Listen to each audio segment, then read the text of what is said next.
Bismillahir Rahmanir Rahim. In the name of God, the Compassionate, the Merciful. Ms. Secretary, it's a unique pleasure to welcome you. On behalf of the Afghan public, let me first thank the American men and women in uniform and civilians who have, for 17 years, have fought shoulder to shoulder with us, and particularly those who've paid the ultimate sacrifice. Please convey our best wishes and gratitude, particularly to the Gold Star families. Over 1 million men and women in uniform have served with us. They will have a place in our hearts, and we are always moved to tears when they say they've left a piece of their heart in Afghanistan. I would like to thank you for the role, the critical role that you played in the articulation and now the implementation of the South Asia strategy. Please thank President Trump and the members of the U.S. National Security Team for their trust in the future of Afghanistan and for bringing a strategy that has been a game changer. Ms. Secretary, the strategy is working. It has had significant impact. It is getting every actor and stakeholder engaged in the conflict around Afghanistan to recalculate, recalibrate, and think through the basic premise. What we particularly welcome about the strategy is the concept of a secure Afghanistan within a stable South Asia. The objective of the strategy is to create the conditions for enduring peace and stability, and that's what the Government of National Unity is committed to. Because of this strategy and condition-based nature of it, we, the members of the Government of National Unity, my colleague Dr. Abdullah and I, and all the rest of our team, have been able to take bold steps, to think outside the box, and to articulate an agenda of peace that is truly comprehensive and asks for engagement.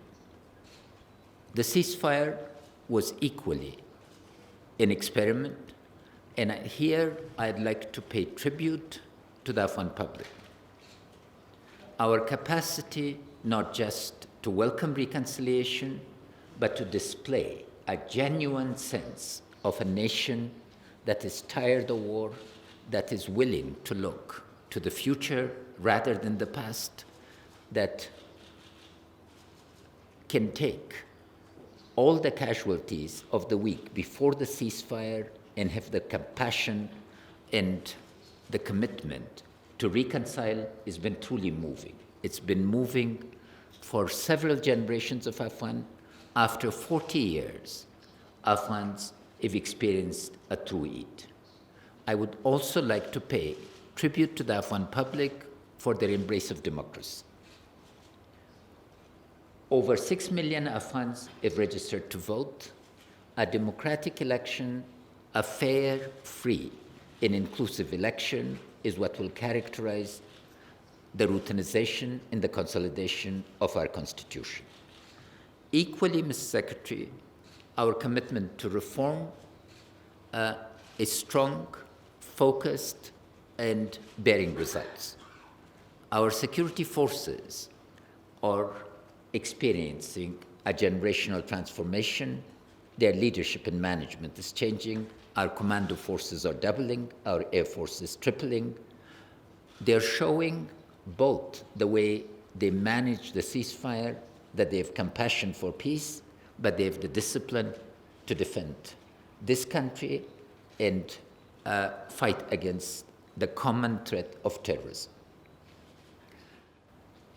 And particularly the issue that we are concerned with is to thank first the American taxpayer and all the members of the government, Congress, but to say that we want to focus on an approach that by 2024, this country would have considerable self-reliance. We've increased our revenues by 70% in the last 4 years, but we will redouble and triple that effort. A regional consensus, Mr. Secretary, is in the process of emerging. Your support for that, and also we are gratified that the Islamic engagement, through the endorsement of fatwas by the imams of Makkah Mukarramah and Medina Munawwara, has been a very strong step. Let me welcome you as a friend. Let me welcome you as a leader. In your previous capacity, you brought us massive change, positive change, and in your current capacity, again, we are looking forward to delivering on the anniversary of the South Asia Strategy progress that would be discernible, measurable, an indication of the commitment of the Government of National Unity to our joint goals. Thank you, Mr. Secretary. Thank you. Thank you. Good afternoon. I want to thank you, President Ghani. I want to thank Dr. Abdullah and the entire Afghan National Security Council for hosting me here today. It's been a pleasure to meet with you at the Palace. On behalf of the American people, I want to express my deep appreciation for the American soldiers, airmen, Marines, and sailors who are serving and sacrificing here alongside forces from NATO. I look forward to spending time with some of them after I leave here today. I also want to commend the brave Afghan warriors, soldiers, airmen, and police who risk their lives every day to make Afghan more secure and safer. Now, more than ever, the United States stands as an enduring partner for Afghanistan. It's been almost 1 year since President Trump announced the new South Asia strategy. It features a conditions-based approach and the removal of artificial timelines and arbitrary troop ceilings. We're working with the Afghan government and security forces to set the conditions to produce a safer, more secure Afghanistan, which is Afghan-led and Afghan-owned.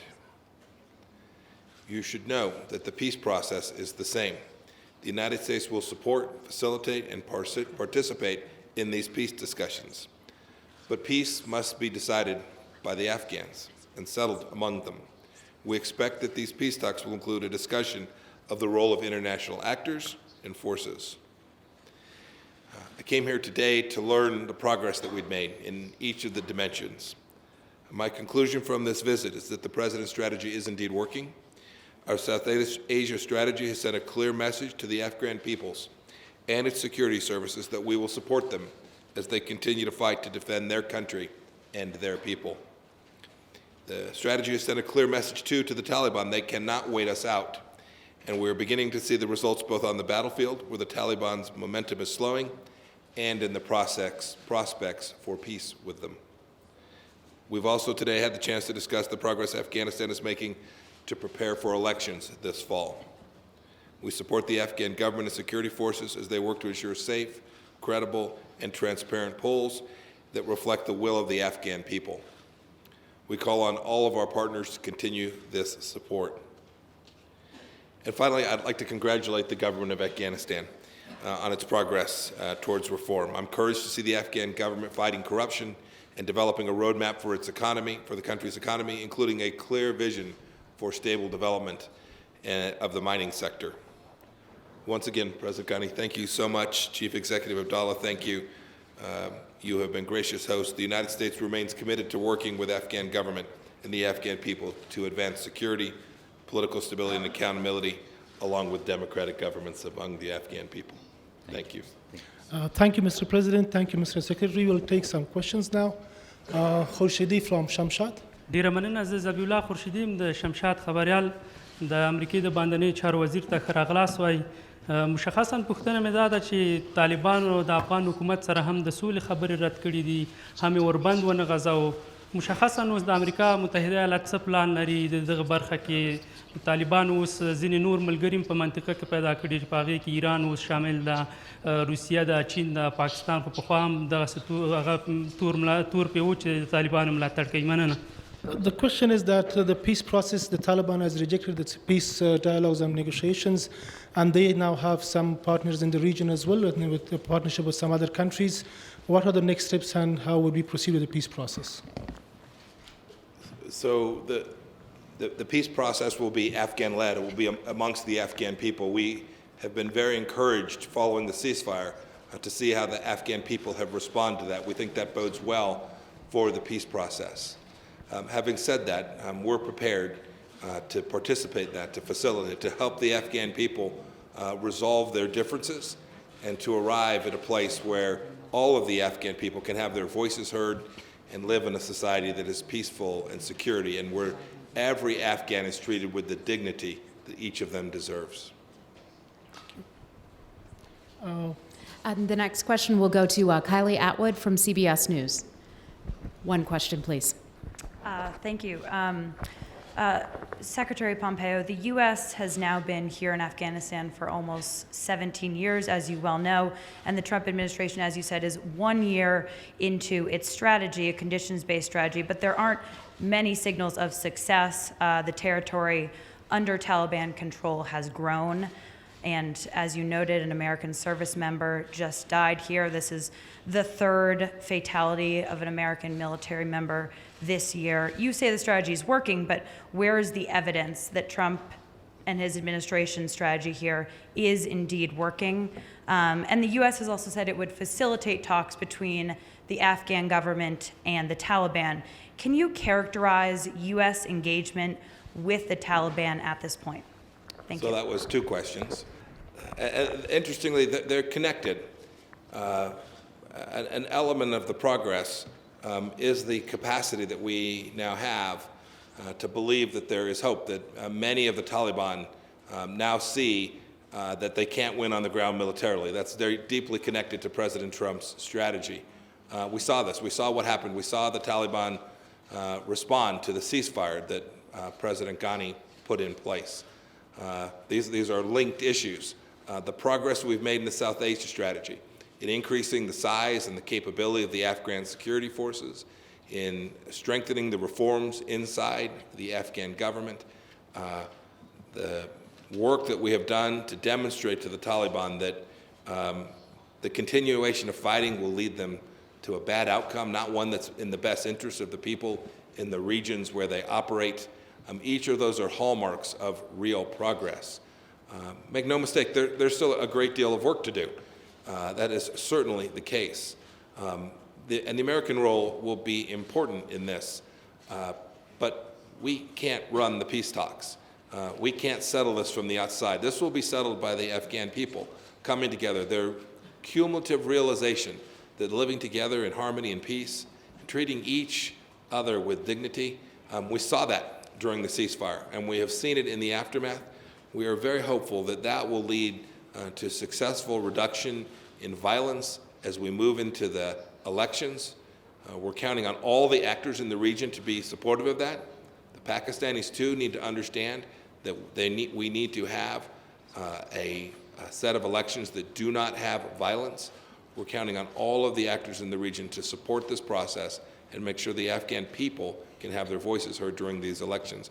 We think each of those is greatly increased as a result of the strategy that President Trump laid out now almost 12 months ago. تشکر. سوال سوم از آریانا نیوز، آقای شاپور، فقط یک سوال. تشکر. شاپور فرهمند هستم، خبرنگار آریانا نیوز. پرسش اولم از آقای رئیس جمهور است. در حالی که طالبان هر دو بار آتش بس را رد کردند و به پیشنهاد حکومت افغانستان لبیک نگفتند، آیا کدام گزینه دیگه هم حکومت افغانستان روی دست داره برای پیشبرد گفتگوهای صلح و تامین صلح و پایان دادن به جنگ؟ که هر چیز از عینک سیاه نبینیم.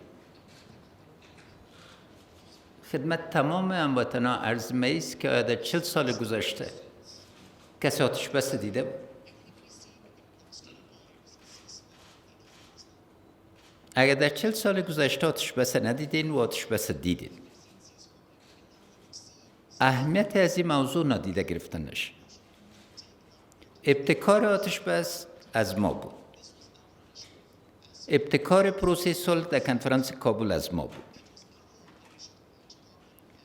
چرا این ابتکار در این مدت صورت گرفت؟ از جهت از که با شریک بنیادی ما ایالات متحدۀ امریکا و یک استراتژی آمدیم که مقید زمان نیست، مقید حالات است.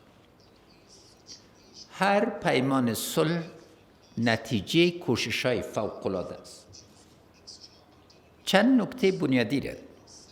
اول، آیا در مملکت ما سر صلح اجماع وجود داره یا نداره؟